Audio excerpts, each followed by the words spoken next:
नमस्ते। मैं अर्जुन राठौड़।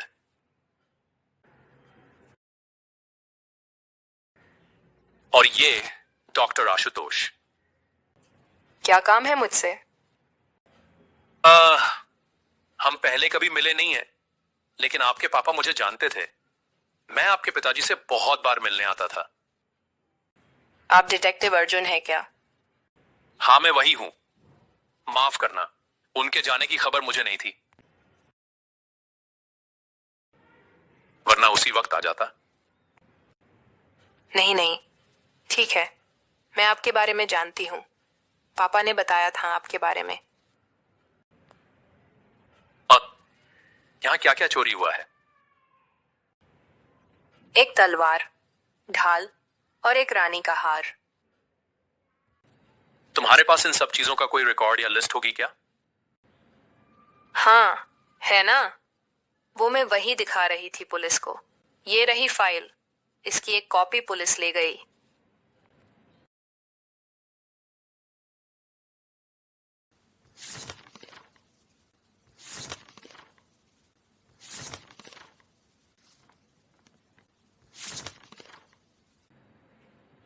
यहाँ आखिरी पन्ने पर सिर्फ एक चाबी की फोटो है, बाकी चीजों की तरह कोई जानकारी नहीं। ऐसा क्यों? ये सब पापा टाइप करते थे। जब वो चले गए, उस वक्त ये फाइल उनके सामने थी। शायद वो यही पन्ना लिखने वाले थे, पर ठीक है। ये चाबी है ना अभी भी यहाँ पर? हाँ, है ना। कहां पर है? आइए दिखाती हूँ।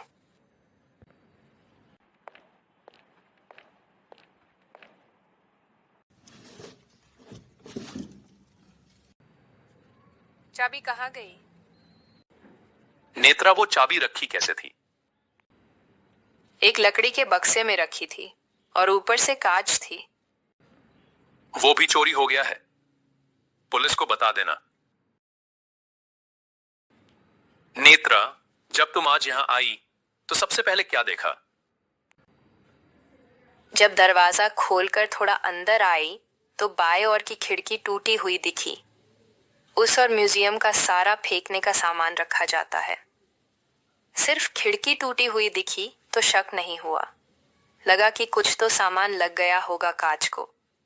पर फिर एक जूते का निशान दिखा खिड़की की बॉर्डर पर, और उसके बाद अंदर आके देखा तो पता चला कि चोरी हुई है। मैंने तुरंत पुलिस को फोन कर दिया। तुम्हें किसी पर शक है? कोई ऐसा कर सकता है? नहीं, कोई शक नहीं है।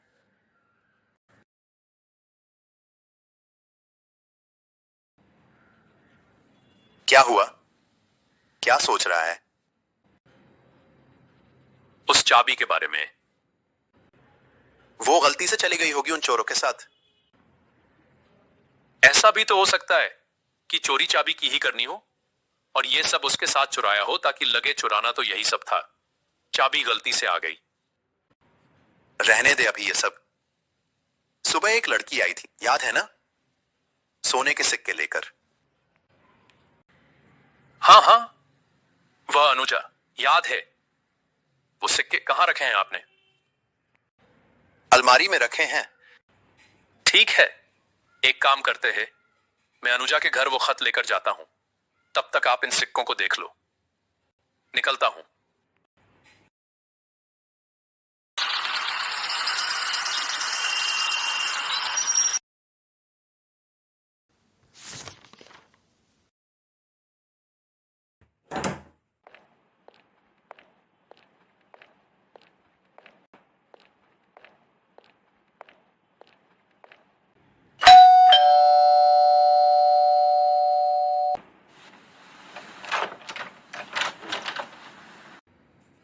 जी साहब, किससे मिलना है?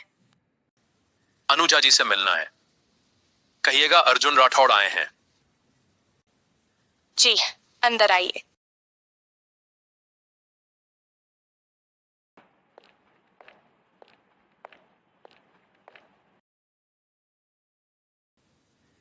क्या आप यहां अकेली रहती हैं? हाँ, मतलब अभी तो अकेली ही हूँ, दरअसल पापा की पोस्टिंग बार बार बदलती रहती है। माँ तो है ही नहीं। मैं यहाँ दादी और दादाजी के साथ रहती हूँ, लेकिन वो अभी गांव गए हैं। ठीक है, मुझे जरा विस्तार से बताइए कि उस दिन आपको यह चिट्ठी कब मिली। मुझे डिटेल में चाहिए सब कुछ, जैसे याद आएगा वैसे बताइए। कुछ नहीं, हमेशा का रूटीन। उस दिन मैं सुबह उठी, फ्रेश हुई और कॉलेज जाने के लिए घर से निकली। जैसे ही मैं बाहर निकली, मेरी नजर मेल बॉक्स पर गई। वहीं ये चिट्ठी पड़ी थी। और तब आपको लगा कि कोई मजाक कर रहा है? हाँ, मुझे सच में यही लगा। आपको ऐसा क्यों लगा कि कोई आपके साथ मजाक कर रहा है? जी, वो कल मेरा बर्थडे था, इसीलिए मुझे लगा कि मेरे किसी दोस्त ने ऐसा किया हो। ठीक है, अब ये बताइए कि आपको वो सोने के सिक्के कैसे मिले? वही रोज की तरह मैं उठी, जल्दी तैयार हुई। आज मुझे अपनी एक सहेली के घर जाना था, तो मैं बाहर निकली और ऐसे ही मेल बॉक्स देखा तो एक छोटी सी थैली दिखी और उसी में वो सिक्के थे। जब से आपको ये खत मिला, उस दिन से आज तक क्या कुछ ऐसा अलग लगा? मतलब आपके कॉलेज में, आपके घर के आसपास, या फिर जहां पर भी आपका आना जाना रहता है वहां पर? नहीं, कुछ भी नहीं। क्या आपके पास कोई पुराने खत हैं, ताकि मैं इस लेटर की हैंडराइटिंग से मिलाकर देख सकूं? हाँ है, रुकिए मैं लाती हूँ।